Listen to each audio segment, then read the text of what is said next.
vanhu votomboshaya kuti uchairmanship hwacho wakambopindire munyika yezimbabwe nokuda kwokuti vanoona aiwa zvinhu zviri kuitika under the regime yaED Mnangagwa vachiti aiwa we don't expect this. Vanoona mamillions aiwa anoswandiwa nethe state vakomana vari kumusoro matop officials at the government, but vakazoona service provision vanouya zvavo vobata maoko. Sandapinda mashoko anobuditswa nyoka pana vanobva subscribe like turn on the bell icon.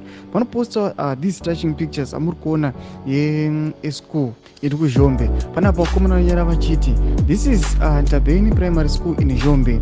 When we say Zimbabwe is being destroyed by corruption, incompetence, looting and plunder, this is what we will be talking about. While Mnangagwa and his colleagues are busy buying expensive cars and flying in private jets around the world, this is what ordinary Zimbabweans are subjected to. They fail to simply maintain schools that they inherited. When we talk about the consequences of corruption, this is what we are talking about. It affects ordinary people. And post some pictures amuri kuona after achiti ma consequences e corruption, mismanagement, incompetence ndo amuri kuona ayo kuti these schools they inherited them.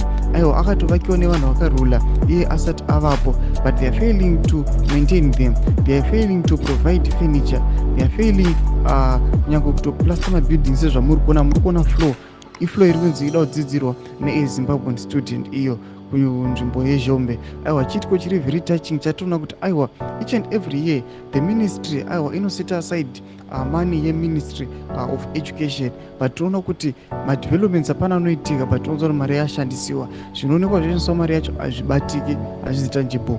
Votidzai mafungiro enyu moti kudii pamusoro pekuexposwa uku kwatiri kuona vanhu vachima pinda kume section medu, saona subscribe like and turn on the bell icon.